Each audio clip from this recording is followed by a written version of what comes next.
नमस्कार दोस्तों, स्वागत है आपका मेरे चैनल गुरु अमृत कहानियाँ पर। आज हम आपके लिए भगवान सत्यनारायण की व्रत कथा लेकर आए हैं। अगर आपको ये कथा पसंद आए तो चैनल को लाइक, शेयर एंड सब्सक्राइब जरूर करें। एक समय की बात है, रमणीय काशी नामक नगर में कोई अत्यंत ही निर्धन ब्राह्मण रहता था। भूख और प्यास से व्याकुल होकर वह प्रतिदिन पृथ्वी पर भटकता रहता था। भगवान ने उस दुखी ब्राह्मण को देखकर वृद्ध का रूप धारण करके उस ब्राह्मण से आदर पूर्वक पूछा, हे द्विज, प्रतिदिन अत्यंत दुखी होकर तुम किस लिए पृथ्वी पर भ्रमण करते रहते हो? हे ब्राह्मण श्रेष्ठ, यह सब बतलाओ, मैं सुनना चाहता हूँ। ब्राह्मण बोला, प्रभु, मैं अत्यंत दरिद्र हूँ और भिक्षा के लिए ही पृथ्वी पर घूमा करता हूँ। यदि मेरी इस दरिद्रता को दूर करने का आप कोई उपाय जानते हो तो कृपया पूर्वक बताइए। वृद्ध बोला, हे देव, सत्यनारायण भगवान विष्णु अभीष्ट फल को देने वाले हैं। हे ब्राह्मण देव, तुम उनका उत्तम व्रत करो, जिसे करने से मनुष्य सभी दुखों से मुक्त हो जाता है। व्रत के विधान को भी यत्न पूर्वक कहकर वृद्ध रूपधारी भगवान विष्णु वहीं पर अंतर्ध्यान हो गए। वृद्ध ने जैसा कहा है उस व्रत को अच्छी प्रकार से मैं वैसे ही करूँगा, यह सोचते हुए उसको रात में नींद नहीं आई। अगले दिन प्रातःकाल उठकर सत्यनारायण का व्रत करूँगा ऐसा संकल्प करके वह भिक्षा के लिए चल पड़ा। उस दिन भिक्षा में उसे बहुत सारा धन प्राप्त हुआ। उसी धन से उसने बंधु बांधवों के साथ भगवान सत्यनारायण का व्रत किया। इस व्रत के प्रभाव से वह श्रेष्ठ सभी दुखों से मुक्त होकर समस्त संपत्तियों से संपन्न हो गया।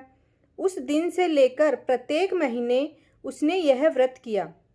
इस प्रकार भगवान सत्यनारायण के इस व्रत को करके वह श्रेष्ठ सभी पापों से मुक्त हो गया और उसने दुर्लभ मोक्ष पद को प्राप्त किया।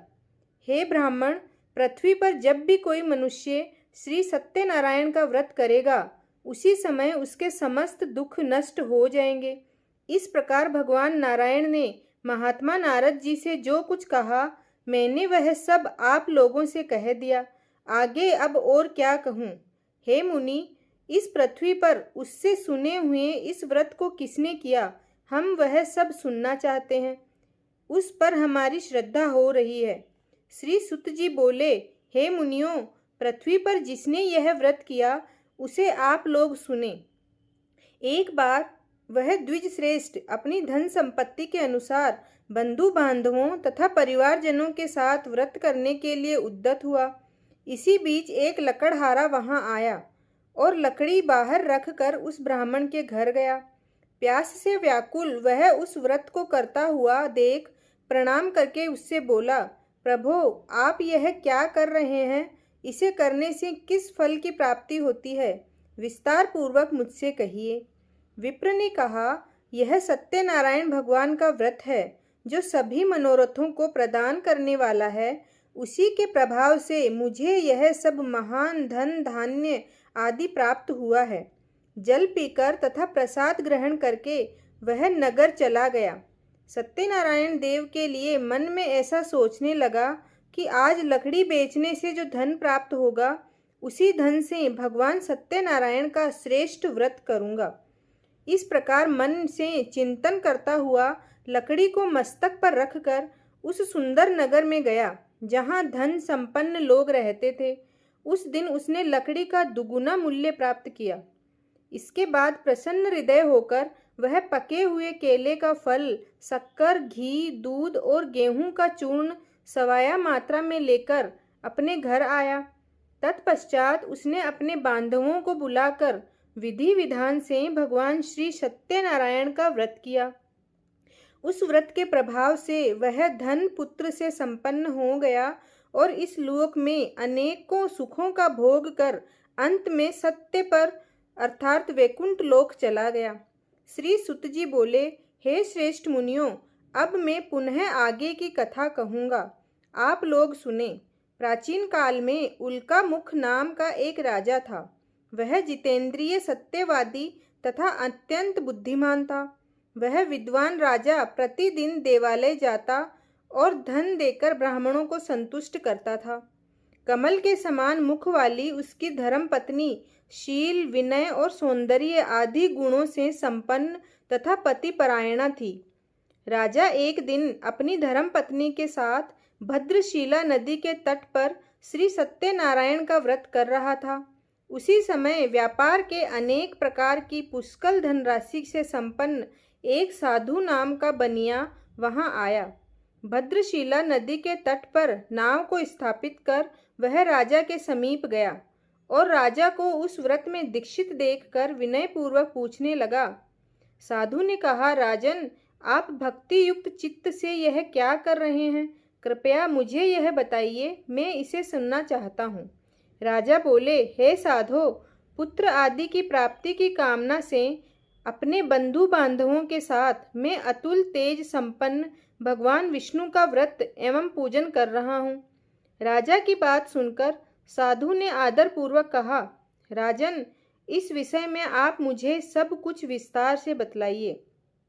आपके कथनानुसार मैं व्रत एवं पूजन करूँगा। मुझे भी संतति नहीं है, इससे अवश्य ही संतान की प्राप्ति होगी। ऐसा कहकर वह व्यापार से निवृत्त हो आनंद पूर्वक अपने घर आया। उसने अपनी पत्नी से संतान प्रदान करने वाले इस सत्य व्रत को विस्तार पूर्वक बताया तथा जब मुझे संतान प्राप्ति होगी तब मैं इस व्रत को करूँगा। इस प्रकार उस साधु ने अपनी पत्नी लीलावती से कहा। एक दिन उसकी लीलावती नाम की सती साध्वी पत्नी ने पति के साथ आनंद चित्त से ऋतुकालीन धर्माचरण में प्रवृत्त हुई और भगवान श्री सत्यनारायण की कृपा से उसकी वह पत्नी गर्भिणी हो गई। 10वें महीने में उससे कन्या रत्न की प्राप्ति हुई और शुक्ल पक्ष के चंद्रमा की भांति दिन प्रतिदिन बढ़ने लगी। उस कन्या का नाम कलावती रखा गया। इसके बाद एक दिन लीलावती ने अपने स्वामी से मधुर वाणी में कहा, आप पूर्व में संकल्पित श्री सत्यनारायण भगवान के व्रत को क्यों नहीं कर रहे हैं? साधु बोला, प्रिय, इसके विवाह के समय व्रत करूँगा। इस प्रकार अपनी पत्नी को भली भांति आश्वस्त कर वह व्यापार करने के लिए नगर की ओर चला गया। इधर कन्या कलावती पिता के घर में बढ़ने लगी। तदंतर धर्मज्ञ साधु ने नगर में सखियों के साथ क्रीड़ा करती हुई अपनी कन्या को विवाह योग्य देखकर आपस में मंत्रणा करके कन्या के विवाह के लिए श्रेष्ठ वर का अन्वेषण करो, ऐसा दूत से कहकर शीघ्र ही उसे भेज दिया। उसकी आज्ञा प्राप्त करने वह दूत कांचन नामक नगर में गया और वहां से एक वणिक का पुत्र लेकर आया। उस साधु ने उस वणिक के पुत्र को सुंदर और गुणों से संपन्न देखकर अपनी जाति के लोगों तथा बंधु बांधवों के साथ संतुष्ट चित्त हो विधि विधान से वणिक पुत्र के हाथ में कन्या का दान कर दिया। उस समय वह साधु बनिया दुर्भाग्यवश भगवान सत्यनारायण का वह उत्तम व्रत करना भूल गया। पूर्व संकल्प के अनुसार विवाह के समय व्रत न करने के कारण भगवान उस पर रुष्ट हो गए। कुछ समय के पश्चात उसने व्यापार कर्म में कुशल वह साधु बनिया काल की प्रेरणा से अपने दामाद के साथ व्यापार करने के लिए समुद्र के समीप स्थित रत्नसारपुर नामक नगर में गया और अपने श्री संपन्न दामाद के साथ व्यापार करने लगा। उसके बाद वे दोनों चंद्रकेतु के रमणीय उस नगर में गए। उसी समय भगवान श्री सत्यनारायण ने उसे देखकर इसे दारुण, करुण और महान दुख प्राप्त होगा यह श्राप दे दिया। एक दिन एक चोर राजा चंद्रकेतु के धन को चुरा कर वहां गया जहां दोनों वणिक स्थित थे। वह अपने पीछे दौड़ते हुए दूतों को देखकर भयभीत चित्त से धन वहीं छोड़कर शीघ्र ही छिप गया। इसके बाद राजा के दूत वहां आ गए जहां वह साधु वणिक था। वहां राजा के धन को देखकर वे दूत उन दोनों वणिक पुत्रों को बांधकर ले आए और हर्षपूर्वक दौड़ते हुए राजा से बोले, प्रभु, हम 2 चोर पकड़ कर लाए हैं। इन्हें देखकर आप आज्ञा दें। राजा की आज्ञा से दोनों शीघ्र ही दृढ़ता पूर्वक बांधकर बिना विचार किए महान कारागार में डाल दिए गए। भगवान सत्यदेव की माया से किसी ने उन दोनों की बात नहीं सुनी और राजा चंद्रकेतु ने उन दोनों का धन भी ले लिया। भगवान के श्राप से वणिक के घर में उसकी भार्या भी अत्यंत दुखी हो गई। उसके घर में सारा का सारा जो धन था वह चोर ने चुरा लिया। लीलावती शारीरिक तथा मानसिक पीड़ाओं से युक्त, भूख और प्यास से दुखी हो अन्न की चिंता से दर दर भटकने लगी। कलावती कन्या भी भोजन के लिए इधर उधर प्रतिदिन घूमने लगी। एक दिन भूख से पीड़ित कलावती एक घर गई। वहां जाकर उसने श्री सत्यनारायण के व्रत पूजन को देखा। वहां बैठकर उसने कथा सुनी और वरदान मांगा। उसके बाद प्रसाद ग्रहण करके वह कुछ रात होने पर घर गई। माता ने कलावती कन्या से प्रेम पूर्वक पूछा, पुत्री, रात में तू कहाँ रुक गई थी? तुम्हारे मन में क्या है? कलावती कन्या ने तुरंत माता से कहा, माँ, मैंने एक घर में मनोरथ प्रदान करने वाला व्रत देखा है। कन्या की उस बात को सुनकर वह वणिक की भार्या व्रत करने को तैयार हुई और प्रसन्न मन से उस साध्वी ने बंधु बांधवों के साथ भगवान श्री सत्यनारायण का व्रत किया तथा इस प्रकार प्रार्थना की, हे भगवान, आप हमारे पति एवं जामाता के अपराध को क्षमा करें। वे दोनों अपने घर शीघ्र आ जाएं।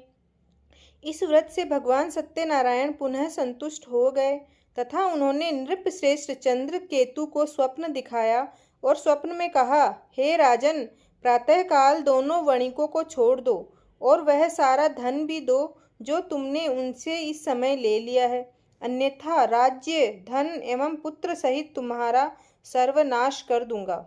राजा ने स्वप्न में ऐसा कहकर भगवान सत्यनारायण अंतर्ध्यान हो गए।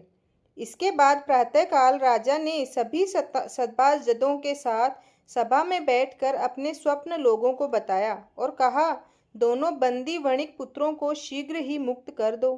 राजा की ऐसी बात सुनकर वे राजपुरुष दोनों महाजनों को बंधन मुक्त करके राजा के सामने लाए और विनय पूर्वक बोले, महाराज, बेड़ी बंधन से मुक्त करके दोनों वणिक पुत्र लाए गए हैं। इसके बाद महाजन नृपश्रेष्ठ चंद्रकेतु को प्रणाम करके अपने पूर्व वृतांत का स्मरण करते हुए भयभीत हो गए और कुछ बोल न सके। राजा ने वणिक पुत्रों को देखकर आदरपूर्वक कहा, आप लोगों को महान दुख प्राप्त हुआ है। इस समय अब कोई भय नहीं है।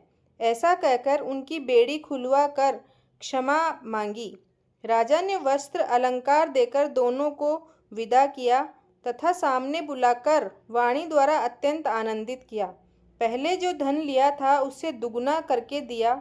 उसके बाद राजा ने पुनः उनसे कहा, साधो, अब आप अपने घर को जाएं। राजा को प्रणाम करके आपकी कृपा से हम जा रहे हैं। ऐसा कहकर दोनों महावेश्य अपने घर की ओर प्रस्थान किए। इस प्रकार भगवान श्री सत्यनारायण व्रत की कथा से दोनों छूट गए और अपने घर पर आ गए और अपनी पत्नी, बेटी, दामाद के साथ सुखपूर्वक वह साधो अपने घर पर रहने लगा। दोस्तों, श्री सत्यनारायण व्रत के प्रभाव की यह कथा जानकर आपको कैसा लगा? अपने कमेंट बॉक्स में ज़रूर दें। धन्यवाद।